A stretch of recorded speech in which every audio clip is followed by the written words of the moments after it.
Bismillahirrahmanirrahim. Assalamualaikum warahmatullahi wabarakatuh. Alhamdulillah rabbil alamin.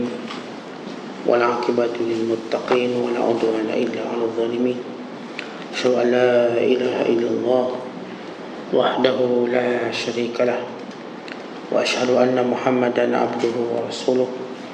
Allahumma salli wa sallim wa barik ala sayyidina Muhammad wa ala alihi wa sahbihi ajma'in. Amma ba'du. Qala al-musannifu rahimahullahu ta'ala wa nafa'ana Allahu bihi wa bi'ulumihi fid dharain amin. Telah berkata Imam al-Allamah Syekh Abdul Qadir Al-Jilani, semoga Allah Ta'ala merahmatinya dan kita mendapat manfaat serta barakah ilmunya di dunia dan di akhirat. Barang siapa yang sampai ke makam ini, dialah pengganti dan khalifah Allah di muka bumi ini. Dialah pintu segala rahsia.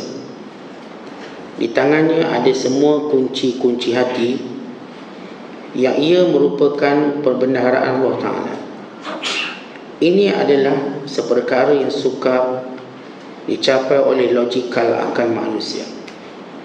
Apa yang tersingkap padanya umpama suatu bibit kecil dari kekuasaan Allah Ta'ala, atau setitik air dari lautannya yang luas, serta semacam sinar dari cahaya mataharinya. Ya Allah, ya Tuhanku, aku mohon kemaafan kerana aku terpaksa berbicara tentang rahsia-rahsia ini. Engkau tahu bahawa aku sangat terdesak. Setengah dari golongan ini pernah mengatakan, awas kamu dari memecahkan rahsia-rahsia yang tidak dapat diunsurkan. Akan tetapi, bila aku menduduki kursi ini, aku terus raib daripada kamu sekalian. Dan tiada yang tinggal di samping hatiku siapa yang boleh aku memohon keuzuran kepadanya lagi, ataupun siapa yang aku boleh menyimpang daripadanya untuk aku berbicara kepada kamu. Aku melarikan diri dari kamu, namun padanya aku selalu terjatuh. Kalau boleh biarkan aku bermalam setiap hari di suatu tempat, kemudian aku berpindah dari suatu negeri ke negeri yang lain, dari sebuah kampung ke kampung yang lain, supaya aku menjadi perantau yang tiada dikenali orang sehinggalah aku mati. Inilah yang aku mahukan. Namun apa yang dikehendaki oleh Allah Ta'ala lain dari apa yang aku kehendaki. Lalu aku pun terjatuh di tengah-tengah apa yang aku selalu lari daripadanya. Hati itu, bila dia sudah benar-benar menetap keinginannya di pintu Allah Ta'ala, nescaya dia berada di belantara takwin, yakni kun fayakun, di lembah-lembah bukitnya atau di lautannya. Ada kalanya terjadi dengan bicaranya, dari kalanya dengan himmah kesungguhannya, dan ada kalanya dengan pandangannya. Dia menunggu tindakan Allah dan dia menyendiri, lalu dia fana dan Allah menetap. Sangat sedikit orang di antara kamu yang mempercayai perkara semacam ini. Kebanyakan kamu akan mendustakannya. Beriman dengan perkara ini dan mengamalkannya adalah kemuncak penghabisan. Tidak akan mengingkari hal ehwal kaum salihin, melainkan orang munafik, dajjal yang mengikut hawa nafsunya.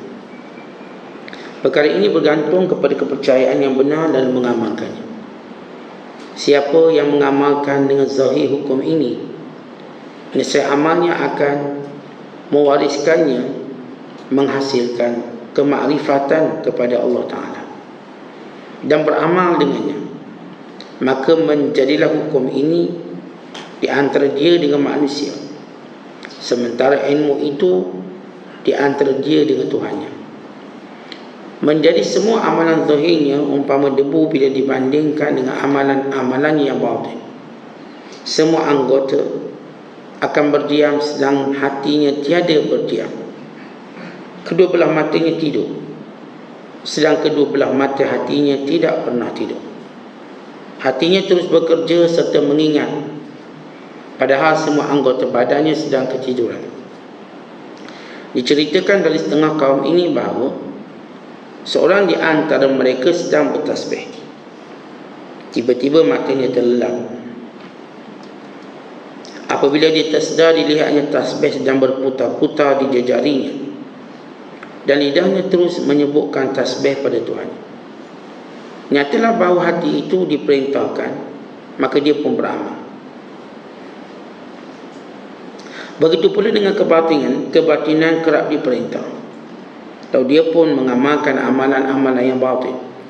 Tetapi buat kaum sufi itu ada amalan-amalan yang lain daripada itu yang diamalkannya. Muslimin dan muslimat dan penonton yang dirahmati Allah sekalian, kalau semalam kita cerita tentang penting kita mengingati mati dengan memendekkan cita-cita kita, mengurangkan tamak kita dengan dunia, menulis wasiat dan menganggap setiap yang kita lakukan, setiap yang kita tuturkan, setiap ibadat yang kita laksanakan sebagai yang terakhir. Sebagaimana sabda Nabi sallallahu alaihi wasallam, "Sallu salatan muwaddi'." Sembahyanglah kamu sembahyang terakhir, sembahyang perpisahan. Kita sentiasa dalam berusaha mengingati mati dengan berkata, ini mungkin pertemuan kita yang terakhir, ini mungkin makan kita yang terakhir, minum yang terakhir, ini mungkin pertemuan, perjalanan yang terakhir, ini mungkin bacaan Quran terakhir. Demikian untuk kita menyuburkan ingat mati kita dengan menggunakan kataan kalimah terakhir atau perpisahan. Maka semuanya ini sepatut usaha yang dilakukan oleh orang-orang yang inginkan kebaikan. Namun ada di kalangan mereka manusia yang Allah pilih, yang mereka senantiasa ingatkan kematian tanpa perlu melakukan sebagaimana yang telah kita nyatakan. Mereka tak perlu tulis wasiat, mereka tak perlu berkata ini solat terakhir, kerana mereka memang siap mengingati kematian. Bahkan mereka sentiasa mendapat alamat-alamat, mendapat petunjuk-petunjuk. Mereka sentiasa diperlihatkan oleh Allah SWT dengan ilmu yang tidak diperlihatkan kepada orang lain. Bahkan mereka dapat merasakan tanda-tanda kematian pada diri mereka. Mereka dapat merasakan tanda-tanda pemergian dalam diri mereka dengan begitu cepat. Orang awam macam kita cuma rasa macam nak mati dah, rasa macam dekat. Tapi di kalangan mereka mengetahuinya, kematian yang dekat itu, menjadikan mereka tidak pernah berkurangan mengingati mati. Baik, bagaimana mungkin boleh berlaku macam ini? Kita dah sebut semalam secara ringkas. Bila seorang bermujahadah dalam ibadat dan menanggung segala kesukaran dalam ibadat, sehingga ibadat menjadi kebiasaannya, maka datanglah perkara ini. Perkara ini dinamakan sama ada ia adalah firasat, dia adalah karamat, dia adalah mukasyafat. Ini antara istilah yang masyhur, dan ini antara keadaan dan kedudukan bila mana seorang tadi mujahadah dalam ibadat dan berterusan menanggung segala beban sehingga menjadi kebiasaan dan kemanisan, maka Allah kurniakan kepada mereka firasat, Allah kurniakan kepada mereka ilhamat, Allah kurniakan kepada mereka kasyaf, dan Allah kurniakan kepada mereka karamah. Baik, semua perkara ini ialah perkara yang di luar logikal manusia. Kalau kita bandingkan secara rawak atau secara umum, apakah kita percaya bahawa ada orang kebiasaannya lain pada orang lain? Umpama begini, ada orang dibina badan dia angkat besi, angkat berat, berkatang-katang dia, berketul. Tiba dia lawan orang yang tak pernah angkat besi, tak pernah angkat berat, dan dia kalah. Orang ni kuat, badan dia tak sadu, badan dia taklah nampak power. Tapi bila dia berlawan, dia menang. Ada di Mesir yang tular beberapa tahun lepas, seorang lelaki, isteri dia ada 4 orang lebih kurang. Dia ni gagah, badan dia tak tunjuk dia buat latihan tak. Dia orang kuat, dia boleh tarik kereta, bengkokkan besi, Dan kekuatannya sesuatu yang orang tak dapat bayangkan. Allah beri pada dia. Jadi gagah dia, orang gagah. Maka dalam dunia kita lihat, dulu kalau tuan-tuan masih ingat Guinness Book Record sebagai contoh. Guinness Book Record, antara pencapaian manusia dalam hal duniawi, yang ni bersing paling kuat dalam dunia. Dia kalau bersing, orang tidur bangun semua, kuat dia bersing. Yang ni pula orang yang paling lama tidur. Ini pula yang lama tak makan. Yang ni pula orang yang paling tinggi. Dalam Guinness Book Record dirakam semua keajaiban ciptaan manusia. Kalau benda tu kita lihat, dan sebagainya memang kita tuntut. Orang yang tingginya sampai 10 kaki, ya kita tuntut, kita lihat 8 kaki, 9 kaki tinggi dia, sampai bertongkat dek lutut tak boleh tampung, menjadi manusia tertinggi di dunia. Percaya atau tidak? Percaya. Sebab kita tengok dan kita dengar orang cerita akan keajaiban orang tertentu. Maka demikian dalam hal agama. Kalau hal dunia, ada benda pelik tadi kita tak ingkari. Sebab kita dapati daripada orang yang kita percaya, dia cerita macam tu. Atau kita tengok, kita perhati dan kita buat cerita. Demikian dalam hal agama. Ada orang yang Allah Ta'ala berikan keistimewaan. Sebagaimana keistimewaan itu diberi secara mutlak kepada Nabi-Nabi dan Rasul-Rasul alaihi wassalatu wassalam. Kita mengaji ilmu akidah dan kita tahu tentang mukjizat.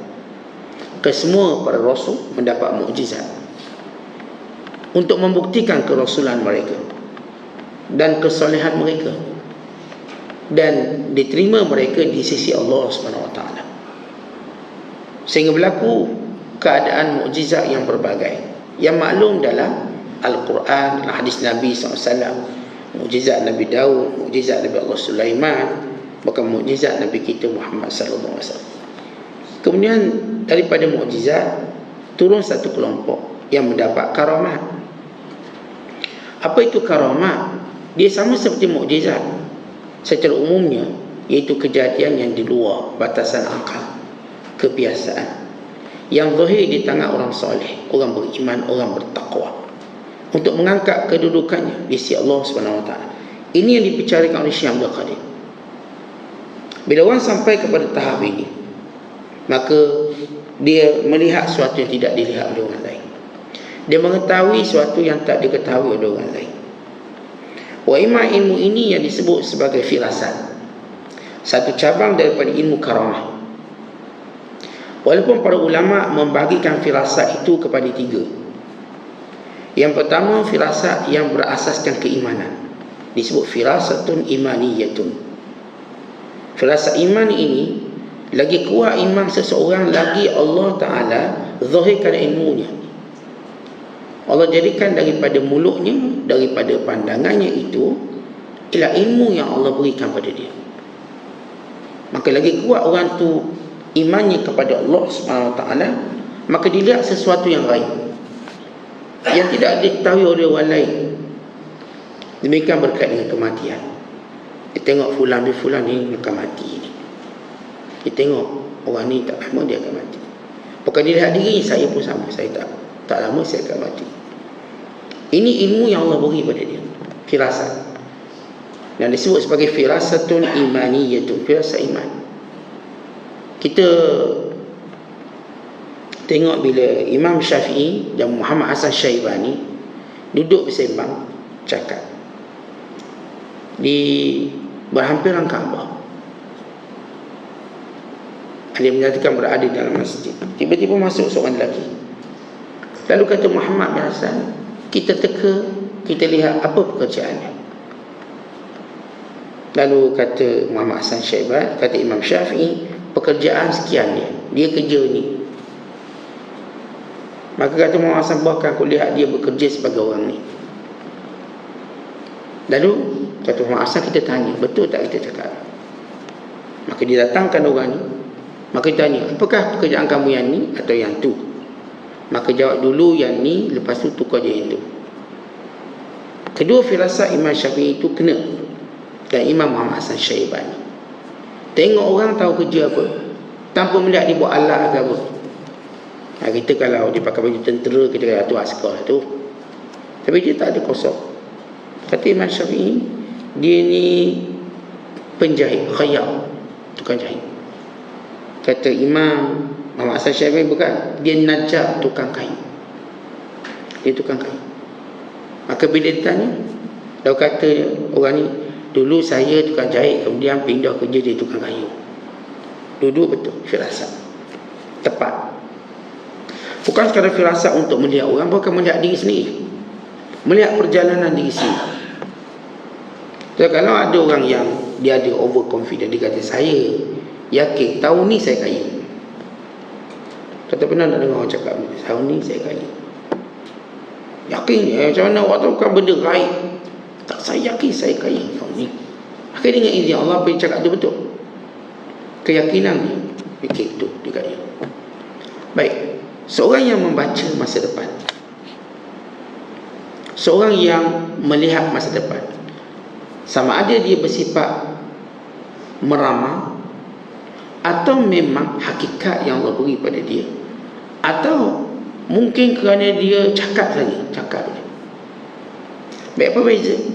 Orang yang Allah beri ilmu secara iman, Allah campakkan ilmu tadi pada dia dan dia nampak untuk sekian. Sewaktu Imam Syafi'i nak wafat, berkumpul anak murid dia. Lalu Imam Syafi'i tengok satu persatu wajah anak muridnya, lalu berkata, kamu akan mati dalam penjara. Kamu ni akan mati dalam penjara. Kemudian dia melihat seorang lagi, kamu akan kembali pada mazhab bapamu, iaitu Ibn Wahab. Kemudian dia lihat kepada muridnya Rabi', Rabi', kamu akan menjadi rujukanku. Siapa nak tahu tentang aku, kamulah yang dirujuknya. Maka bila menyebut satu persatu teman-teman yang rapat dengan dia, maka bila Imam Syafi'i wafat, seorang anak murid Imam Syafi'i bernama Imam Al-Buwaiti, yang disebut oleh Imam Syafi'i, kamu ni akan mati dalam penjara, terfitnah. Ketika mana waktu itu kerajaan memegang akidah sesat, akidah Mu'tazilah, maka dia nak kembangkan akidah Mu'tazilah pada semua orang Islam dan memaksa ulama mengakui akidah ni betul. Maka Imam Buwaiti salah seorang ditanya sebab dia mengganti Imam Syafi'i. Maka Imam Buwaiti tidak menerima akidah Mu'tazilah. Maka beliau ditangkap dan dipenjara dan mati dalam penjara. Ini firasat Imam Syafi'i sebelum benda itu berlaku. Dan demikian juga bila beliau berkata kepada Ibn Wahab, Ibn Wahab, kamu akan kembali pada mazhab bapamu. Walau Ibn Wahab ini, dia anak murid kanan Imam Syafi'i, belajar bersungguh. Waktu Imam Syafi'i sampai ke Mesir, beliau lah yang menyambutnya. Tiba-tiba bila Imam Syafi'i wafat, dia memusuhi Imam Syafi'i dan mazhabnya, berpindah mazhab. Ayahnya itu mazhab Maliki. Sebab kerana dia tidak dapat menggantikan menjadi ketua ataupun menggantikan Imam Syafi'i mengajar. Tak dapat, dia tak puas hati. Macam setengah kita lah, kita kadang tak dapat benda kita nak, kita pun macam-macam lah, tak jawatan, ngundur, merajuk. Siapa orang dia ada tujuan dia. Imam Syafi'i kata Ibn Wahab, kamu kembali pada mazhab bapamu. Maka dia betul keluar daripada mazhab Syafi'i, kembali pada mazhab Maliki dan menyerang secara dikatakan menentang mazhab Syafi'i, tak menyetujui. Padahal dia dua anak murid kanan. Adapun Rabi' Al-Muradi, seorang murid Imam Syafi'i, kamu akan didatangi oleh orang untuk mengetahui ilmu. Bila Imam Syafi'i wafat, benar, ada orang bila dia mati dia lebih glamour dari hidup. Ada orang bila dia hidup glamour pada mati. Ada orang dapat sama. Ada orang masih hidup glamour, mati tak glamour, diam senyap, tidak lagi dengar berita dia. Ada orang masih hidup taklah popular, tapi bila mati dia glamour. Lalu orang mula mencarinya. Contoh Mak Kilau lah, habis pakai nak tengok dia belakang, walaupun bukan pada zaman dia.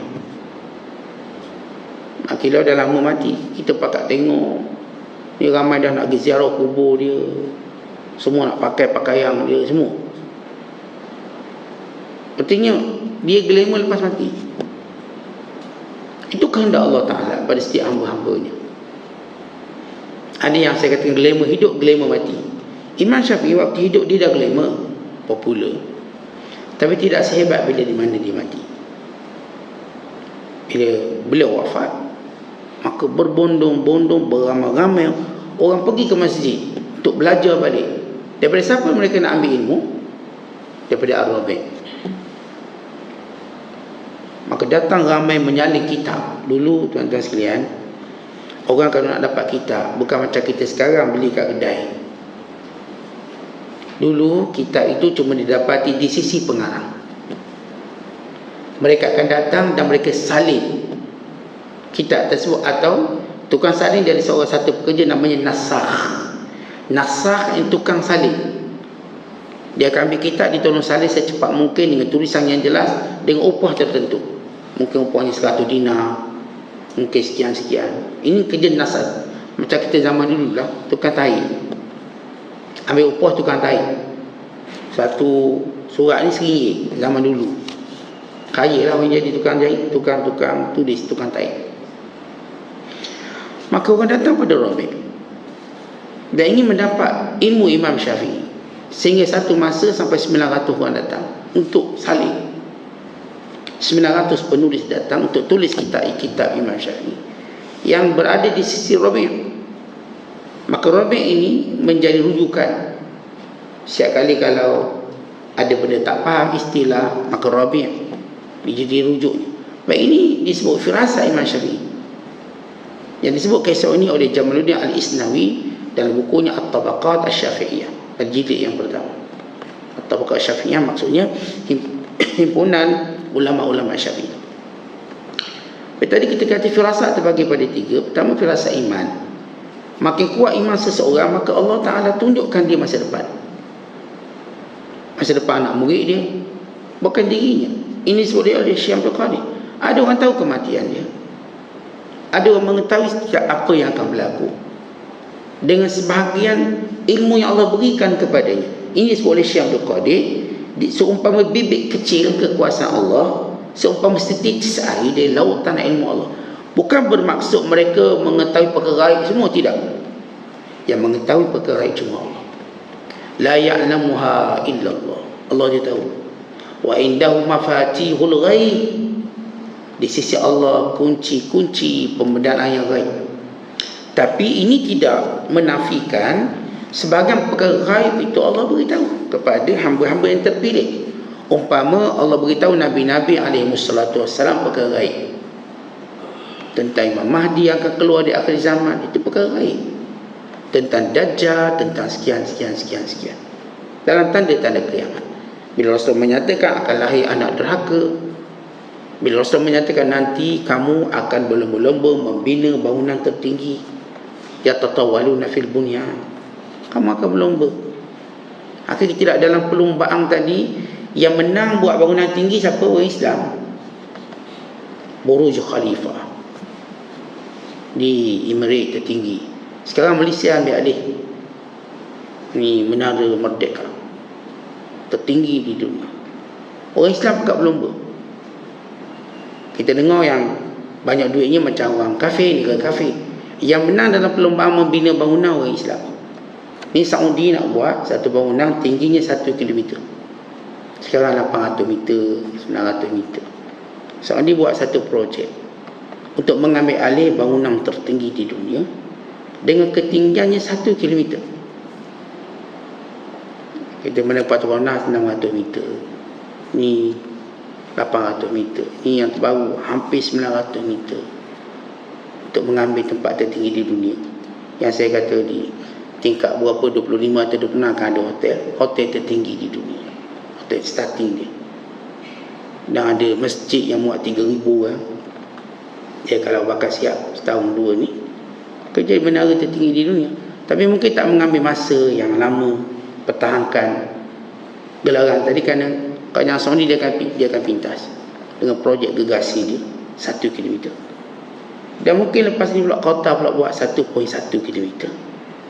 Mungkin maka perlombaan itu berlaku pada negara Islam. Ada China cuba tumpang berlomba sekian, tapi tak. Setengah negara Eropah tak bagi bangunan tinggi, mencemar alam. Maka semua bangunan banyak tinggi dia. Tapi Rasulullah sebut tentang perlombaan bina bangunan. Rasulullah merujuk kepada kamu umat Islam akan berlomba.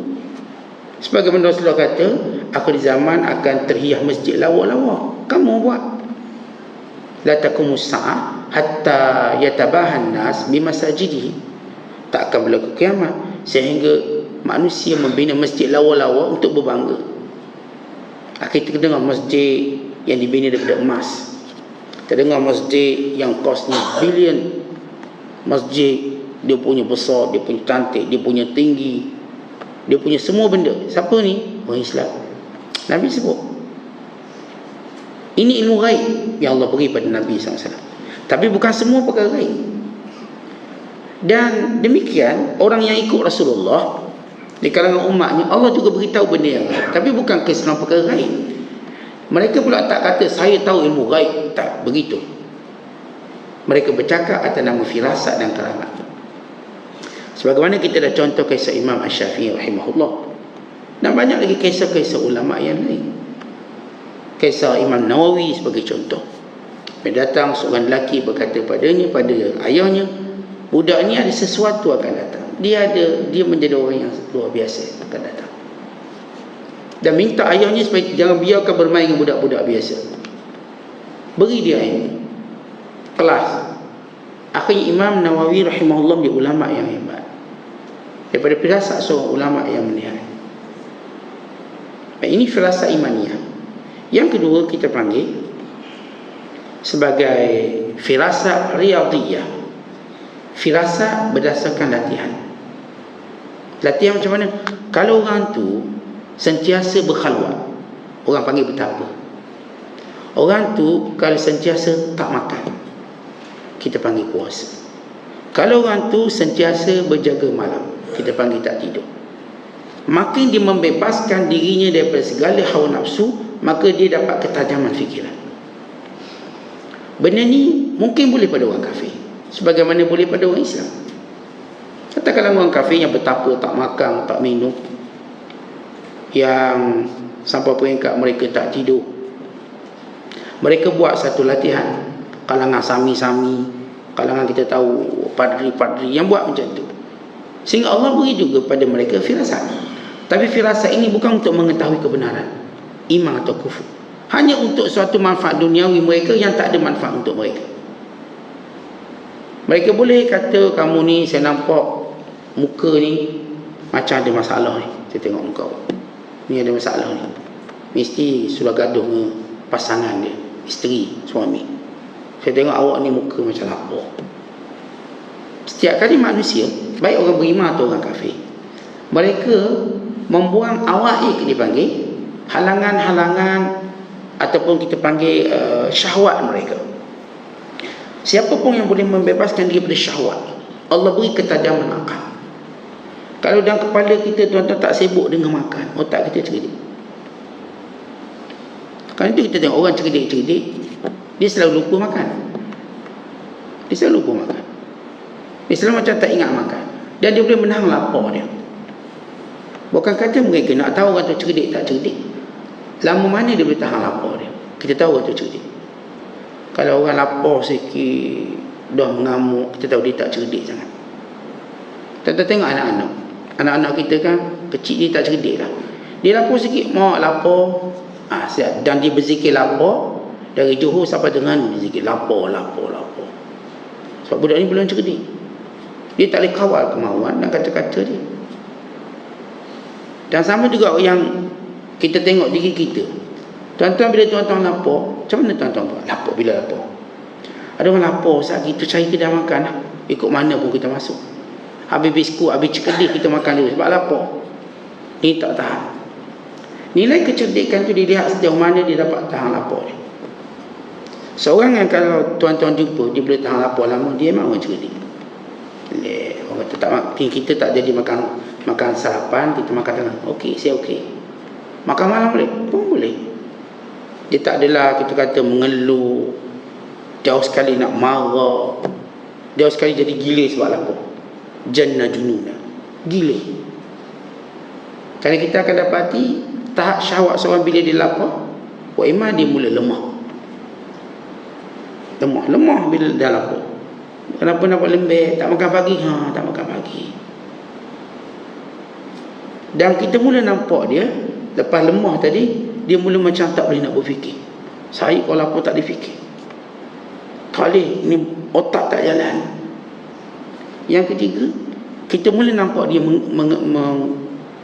kita sebut macam dia mengeluh, atau dengan bahasa lain dia macam keluh kesah, haluk.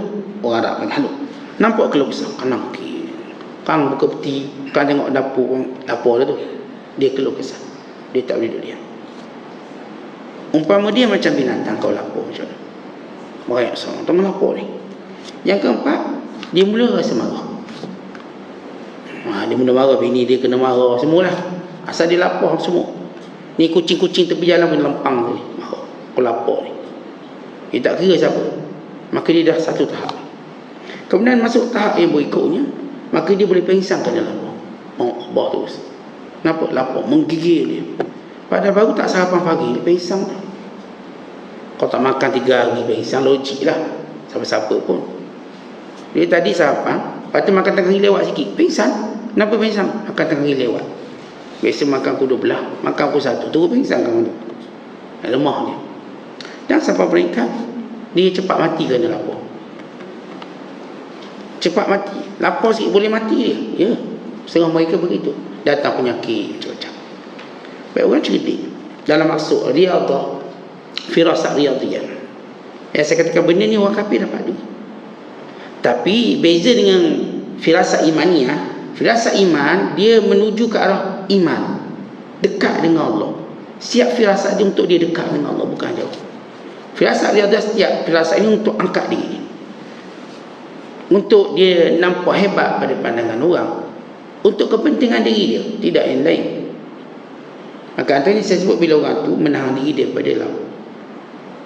Dan memang kaedah saya katakan, kecerdikan seorang dapat dinilai sejauh mana dia tahan lapar. Yang kedua, kecerdikan seorang dinilai sejauh mana dia boleh tahan mengantuk. Orang cerdik dia payah mengantuk, dia boleh kawal diri dia. Ini belum start ceramah dah ngantuk, mana kita IQ kita rendah. Ni kalau cek IQ mau ada 3 je IQ. Orang lain 100, 160, 200 IQ, 300. Ini jenis ngantuk. Ni belum start buat kita berapa kasih kan, hilang dia. Kerana kalau kita tengok orang yang akal ni jalan cerdik ni, payah dia nak tidur. Dia yang akan kata pada dirinya sekarang tidur, baru tidur.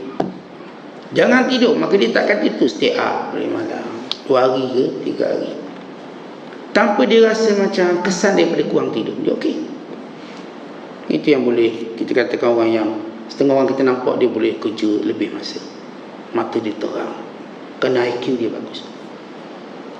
IQ ni cukup bagus. Kerana orang kalau tidur dia takkan jadi cerdik. Sebab dia syarat nak dia cerdik, kena kurang tidur. Itu syarat dia. Kalau saya nak cerdik, baca buku banyak tak, awak kurang tidur. Sebelum kita baca buku banyak, kena kurang tidur. Tapi kalau awak dah kuat tidur, tak cerdik lah. Kena kurang makan. Kalau awaknya kuat makan, tak cerdik. Ya, maksudnya tuan-tuan, bukanlah kita kata orang ni tak cerdik, mestinya bodoh, tak menentu, ala. Dia nak sampai pada IQ yang istimewa saya maksudkan. Semua kita ni cerdik belaka, tapi ni sebuah IQ yang istimewa. IQ yang istimewa yang menyebabkan dia jadi pemimpin kita, yang menjadikan kita akan ikut dia. Sebab dia ada IQ istimewa. Kenapa? Dia mampu tahan lapar, dia mampu tahan tidur dia. Di mana-mana orang buat latihan, berlatih tak tidur, berlatih tak makan, dengan puasa dan sebagainya, maka orang ni kesan terakhir dia dapat ialah mata dia ni tajam untuk melihat sesuatu. Ini juga nama firasat. Yang orang kafir dapat, orang Islam dapat. Cuma saya dah sebut firasat ini sifatnya lebih pada populariti. Popular. Orang ni lah yang akan cuba meramal, akan begitu begini, dia nampak. Yang ketiga, kita panggil firasatu al-khalqi. Firasat berdasarkan kepada fizikal manusia. Ini ilmu yang diperoleh oleh para doktor berdasarkan pengalaman dia, dan diperoleh oleh semua orang yang punya pengalaman dalam hal itu. Doktor kan, tuan-tuan tengok doktor, dia dapat baca pesakit dia tengok. Kadang-kadang dia boleh baca jauh, ni pesakit ni duit tak banyak. Oh, dia tahu juga duit tak banyak. Patutnya awak ni pakai kad ke pakai duit ni, dia tahu. Sebab dia dah biasa. Ini juga firasat. Jenis firasat kenapa? Pengalaman. Macam mak ayah kita pun ada firasat. Dia tengok anak dia tahu, mu sedih mu gaduh kat sekolah, kena marah dia cikgu. Tengok muka anak dia tengok muka anak ni macam rindu kerana dia dah biasa dengan anak dia. Dah daripada mula lahir dia pegang sampai dah besar, dia kenal pegang anak dia. Ini juga firasat. Bahkan setengah mereka melihat fizikal manusia untuk kaitkan firasat.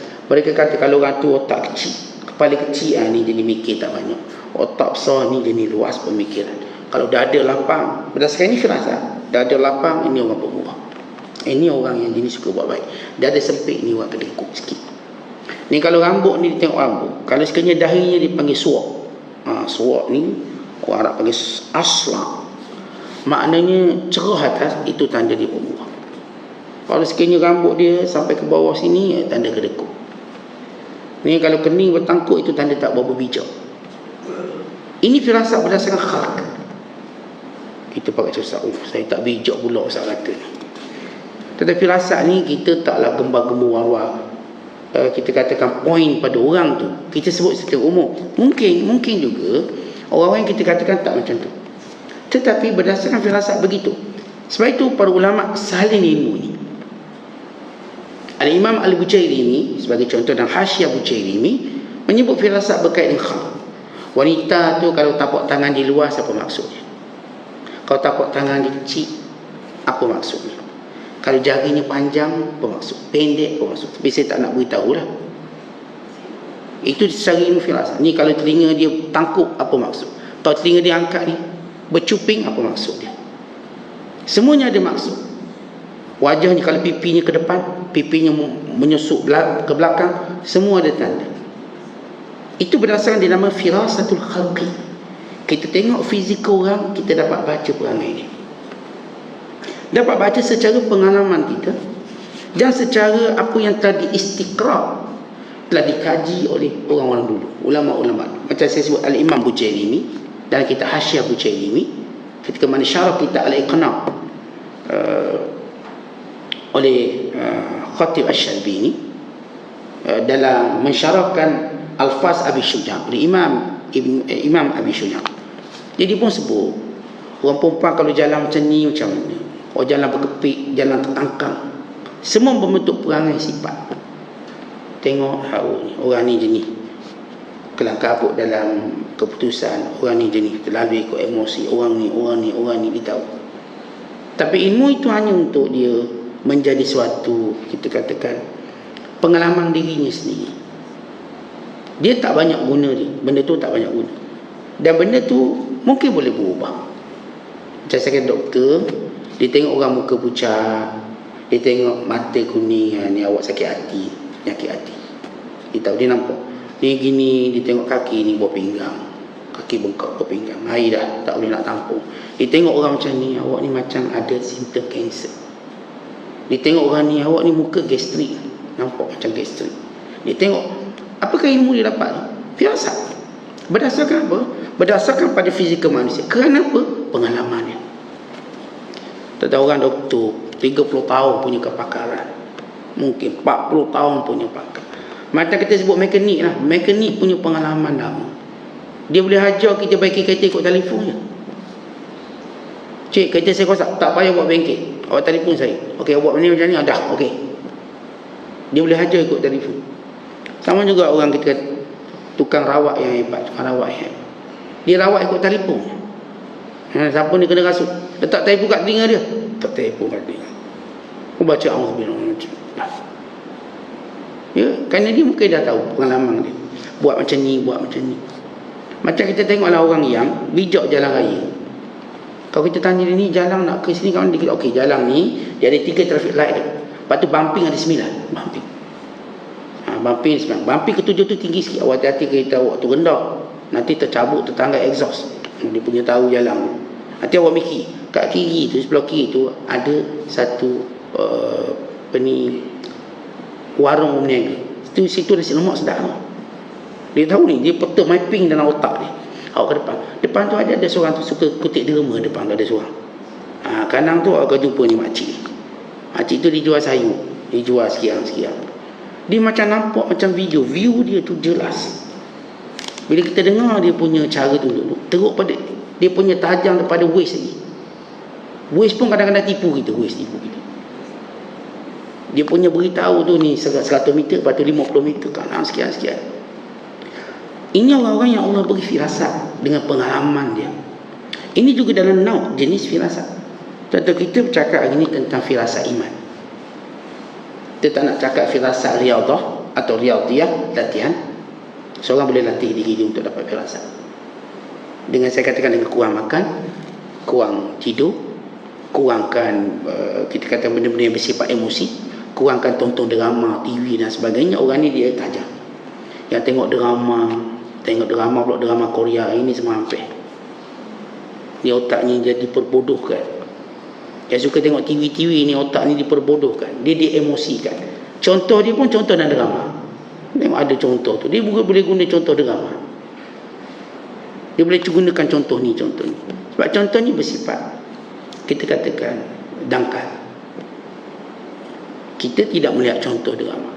Contoh kalau orang dia siap bagi contohnya drama, ni sempit otak dia.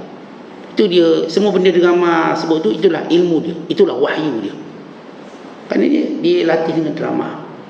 Tapi orang yang otak luas, dia punya paradigma dia luas, maka dia dapat melihat ufuk yang luas. Kerana dia melihat alam. Dia bukan melihat suatu skup kecil, dia melihat alam. Dia berdiri melihat alam seluruhnya. Maka dia mengenal manusia. Bukan secara, kita katakan, secara tertutup, bukan secara terbuka. Firasat kita bicarakan firasat imaniyah. Makin kuat iman seseorang, maka Allah berikan kepadanya rahsia. Kata Syekh Abdul Qadir, kamu selalu memberi amaran, jangan dedahkan rahsia, Baik, bila kita ada rahsia, Allah beri kita keistimewaan. Macam mana keadaan kita? Ada 3 keadaan. Kalau tiba-tiba tuan-tuan Allah beri kerahsiaan, Allah beri kita tengok benda orang tak dapat tengok. Antaranya dalam ramai orang, kita je nampak hantu, nampak orang lain tak nampak. Dan kita tengok pula kita tak takut misalnya. Ataupun antara ramai kita ni, kita macam dapat ada rasa sesuatu, perasaan kita selalu tepat. Saya rasa macam jalan ni macam jam, jangan lalu jalan ni lah. Maka orang pun tak ikut, dan dia ikut jalan. Betul jalan tu jam. Dia ada, kalau orang sebut six sense, dia kena. Dia punya hati dia kuat, naluri dia kuat. Dia kata hari ni saya rasa tak payah kita jalan. Saya tak rasa seronok jalan hari ni. Betul, hari ni ada sesuatu yang dia tak, yang dia tahu suka menempuhnya. Sebagai contoh, baik, kalau seorang ada keistimewaan itu, ada setengah orang dia dapat keistimewaan melalui mimpi. Mimpi dia insya-Allah betul. Kalau dia mimpi macam ni, maka macam ni. Dia mimpi macam ni, macam ni. Bagaimana dia nak cerita keistimewaan yang Allah beri pada dia? Ada 3 golongan atau 3 keadaan. Pertama, seorang menyebut keistimewaan yang Allah beri padanya kerana syukur dia pada Allah. Maka ini dibenarkan. Wa amma bi ni'mati rabbika fahaddits. Ya, setengah para ulama menceritakan kemuliaan yang Allah beri pada dia berupa futuhat, pembukaan. Dia kata, saya waktu tulis kitab, tiba-tiba minyak tu habis.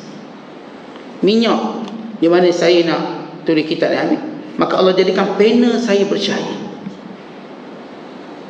Seorang ulama nama Jalaluddin Al-Mahalli, dia tengah tulis kitab, minyak tu habis, lupa top up. Tengah malam dulu kan pakai pelita, habis. Zaman-zaman dulu kan mak kita kata pergi beli minyak gas tu, minyak kerosin, beli minyak gas. Dah habis, dah pakai dapur minyak gas. Kalau tuan-tuan masih ingat dapur kembar, minyak gas tu tengah. Kita letak, lepas tu tungging macam tu. Tak. Tiba-tiba habis. Habisnya okey. Dia kalau beli siang okey, kalau kena beli malam. Sebab zaman dulu hantu banyak. Zaman sekarang kurang sebab semua orang dah jadi hantu. Dulu kan ramai orang hantunya. Dulu orang memang tahu ataupun orang takut hantu. Sebab orang tu orang dia tak jadi hantu. Hari ni orang ramai jadi hantu. Sebab tu tak takut hantu. Dia dah hantu lah dia. Jadi pergi malam, kalau nak pergi malam beli minyak gas tu, kerosin, berlari gitu. Zaman tu takut. Hantu masa tu menyerangkan. Hari ni hantu tak menyerangkan, kita menyerangkan hantu pula lari. Beli minyak gas pasar. Jadi dulu orang pakai minyak-minyak macam gitulah. Jadi Imam Jalaluddin Al-Mahali waktu dia tulis kitab, tiba-tiba minyak dah habis, padam. Tengah tulis kitab, bayangkan tengah tulis kitab. Penting ni. Dengan izin Allah, karamah Allah berikan padanya, pen dia tu kayu, pensel dia kalam menyala terang. Maka dia terus boleh menulis kitab. Maka itu Allah beri pada dia. Dia cerita. Sebab masa tulis kitab tu dia tak ada orang lain, dia je. Dia menceritakan hal tersebut untuk menunjukkan apa? Syukur pada Allah. Allah, saya waktu tulis kitab, ibu padang, alhamdulillah Allah jadikan pena tu bercahaya. Menyebutkan syukur. Okey, satu. Boleh. Al-Imam An-Nawawi rahimahullah ta'ala pun sama. Waktu dia menulis kitab pun sama, padang api. Tapi Allah jadikan tangannya bercahaya, bukan penanya. Kata Imam Suyuti waktu mentaklik kisah dua orang ulama ini, satu Jalaluddin Al-Mahali, satu lagi ialah Al-Imam An-Nawawi rahimahullah. Kata Imam Suyuti, di sini kedua-duanya Allah beri karamah, tetapi karamah Imam Nawawi lebih kuat kerana yang bercahaya tangannya, bukan pennya. Yang Imam Jalaluddin ni, pen dia tu bercahaya, keluar cahaya. Jadi dia pun nampak untuk tulis kitab seterusnya. Imam Nawawi tangannya bercahaya. Baik, mereka cerita kelebihan yang Allah beri pada mereka. Sebagai apa? Syukur pada Allah. Dan nikmat, tengah gelap dapat torchlight tu nikmat. Kita tengah gelap, current blackout. Masya Allah, kenapalah tak beli torchlight? Kalau ada harga 1,000 pun kita beli. Nikmat tu ada torchlight. Kena pula dalam blackout, hujan lebat pula, ada torchlight terang, kita boleh tengok suluh sana suluh sini. Yang kedua, bila seorang mendapat kelebihan, diharam menceritakannya kalau tujuannya untuk sombong dan berbangga diri. Ada orang dia dapat kelebihan tertentu, dia pun cerita ke orang dengan sombong, maka Allah akan tarik balik kurnianya. Sombong. Biar orang dewa, orang taksub pada dia. Yang ketiga, bila mana kita dapat kelebihan, kita tak cerita kalau kita bimbang dengki musuh. Tuan-tuan cerita kelebihan tuan-tuan, orang pun dengki. Cerita saya ni tak perlu baca banyak, alhamdulillah Allah bagi saya banyak. Saya baca sikit, Allah bagi faham banyak. Orang dengar dengki, maka berlakulah fitnah pada kita. Maka salah kita lah. Kita jangan cerita satu benda yang menimbulkan fitnah. Menimbulkan fitnah. Dan termasuk fitnah tadi ialah ada orang yang bodoh manipulate perkataan kita. Lalu mereka juga mendakwa macam kita juga. Kita ceritalah kita mimpi jumpa Nabi SAW. Cerita. Maka orang yang ni pun manipulate. Saya pun jumpa Nabi juga. Dia manipulate kan. Sebab tu benda tu kita tak cerita ke orang. Melainkan orang-orang kepercayaan kita. Waktu Nabi Allah Yusuf AS bermimpi, ayah dia kata apa? La taqsus ru'yaka ala ikhwatika fayakidu laka kaida. Jangan cerita mimpi kamu pada adik-beradik kamu, nanti dia akan melakukan khianat pada kamu. Itu mimpi satu keistimewaan. Kalau tuan-tuan mimpi, jangan suka-suka cerita ke orang, kerana ada orang yang mungkin dengki dengan kita, marah kita. Dan yang keempat, dari sebut 3 kita tambah lagi satu 4. Kalau kita ada keistimewaan, kita tengok, kalau di hadapan kita ialah orang yang menyayangi kita, maka boleh. Kalau di hadapan kita orang yang mengambil iktibar daripada kelebihan yang Allah beri pada kita, maka boleh. Tetapi kau depan tu orang yang dia tak ada apa-apa, dia tak dapat kelebihan macam kita dapat sehingga menjadikan dia sedih, maka jangan cerita. Kita ni dapat kelebihan. Yang kalau kita cerita ke dia, dia akan sedih sebab dia tak ada kelebihan tu. Dia pun jadi sedih. Kita tak nak sedihkan kawan kita. Tetapi apa yang kita lebih, kita tak nak sebab lebih tadi, orang yang berada sekitar kita sedih kerana tahu kelebihan kita. Maka kita sembunyikan lebih baik. Sembunyi, buat biasa. Maka ini kelebihan yang Allah beri. Maka Syekh Abdul Qadir di sini, dia cerita kelebihan dia. Dia kata, Allah beri saya ilmu ini. Walaupun kamu kata jangan beritahu rahsia, tapi saya sekarang tidak lagi perlukan izin kamu untuk beritahu atau tak beritahu. Tetapi kita, tuan-tuan berada pada satu level, orang akan harap kita jangan cerita ke orang. Level kita, mula-mula lah. Tapi kita mungkin sampai satu level, tak ada orang boleh kata jangan cerita ke orang. Saya boleh cerita siapa saya suka. Kenapa? Kita berada pada tempat tertentu. Kalau sekiranya kita anak cakap dengan mak, ni nak beritahu rahsia, mak jangan beritahu orang. Anak pun cerita. Tiba mak dia beritahu juga. Anak dia boleh marah tau. Anak dia tak ada kata apa sebab dia mak dia. Aku nak beritahu, apa masalah? Aku nak beritahu apa? Ada orang pelihara ibu dia supaya jangan beritahu. Ya boleh cakap, tapi perlu ke mak dia patuh? Atau kita pekerja cakap dengan bos, bos jangan beritahu orang tu. Habis kalau saya nak beritahu, nak buat apa? Saya tak buat apa, saya diam je lah. Dia bos. Dulu kata Syekh Abdul Qadir, aku bersama kamu, kita sama-sama punya rahsia yang Allah beri pada kita. Dan kamu menasihati aku, bahkan mengarahkan jangan beritahu. Sekarang aku berada pada kursi lain, kata Syekh Abdul Qadir, kursi lain. Maka tiada yang boleh menghalangku untuk beritahu, kerana aku sudah tahu apa yang patut aku buat. Tak dulu kita boleh larang anak kita jangan main pisau. Boleh tak? Boleh. Kenapa kita larang? Kita bimbang, dia luka. Tapi sampai satu tahap kita tak boleh larang lagi anak kita main pisau, sebab anak kita dah nama chef. Anak kita dah chef, tiba kita mahu jangan main pisau, habis mak nak potong daging apa?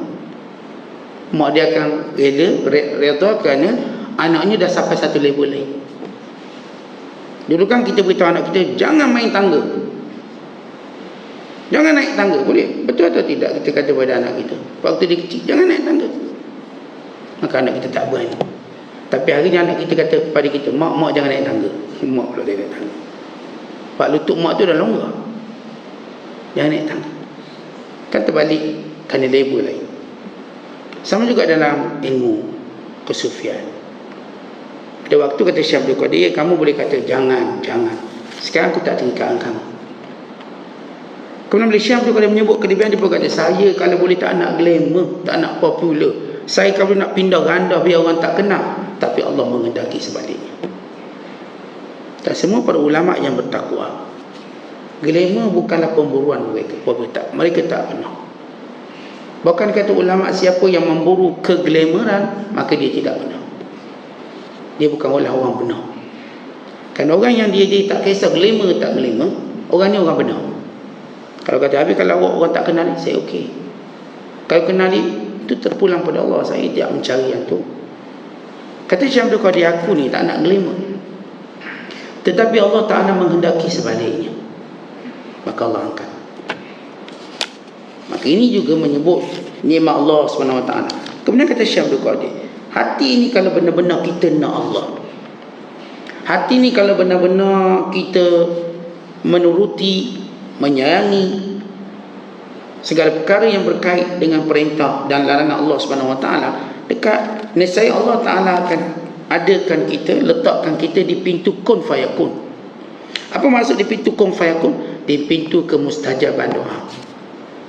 Bila seorang tu benar dengan Allah, apa pun dia doa mustajab, sehingga apa yang dikata berlaku dan apa yang diinginkan berlaku.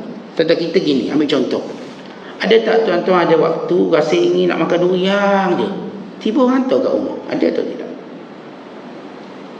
Pernah tak kita saya rasa macam nak makan sup, tiba hantar sup kat rumah?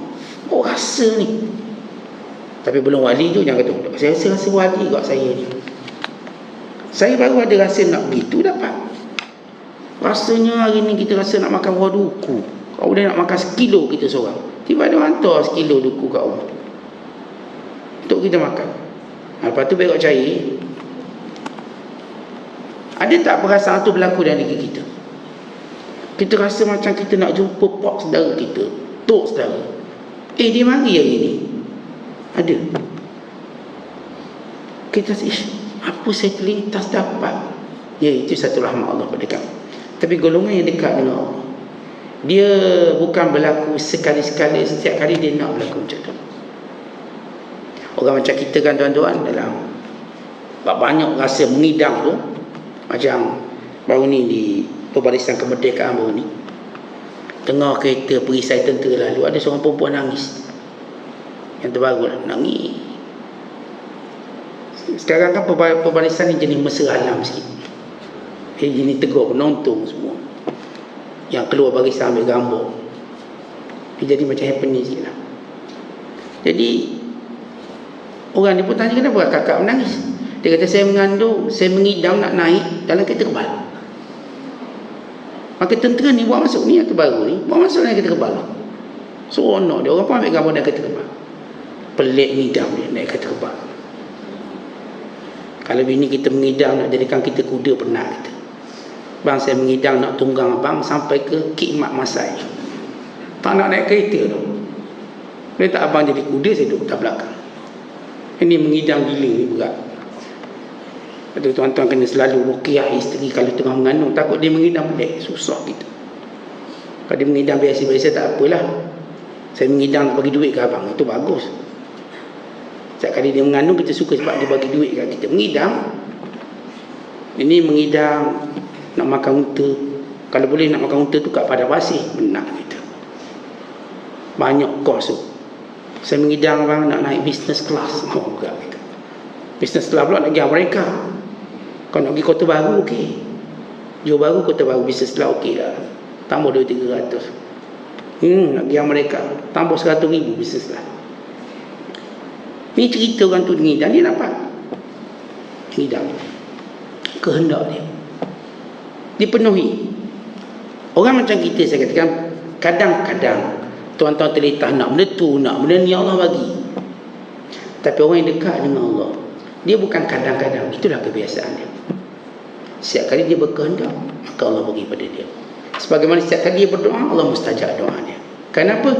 Dia benar-benar berada di pintu Allah, hatinya dengan Allah, segala maksud dan tujuannya kepada Allah SWT. Sebab itu Syekh Abdul Qadir menyebut, kita ni kalau dah biasa melaksanakan perintah Allah, dah biasa melaksanakan perintah Allah, dah biasa buat semua benda ni, maka Allah SWT akan berikan kepada kita makrifat untuk kita kenal Allah.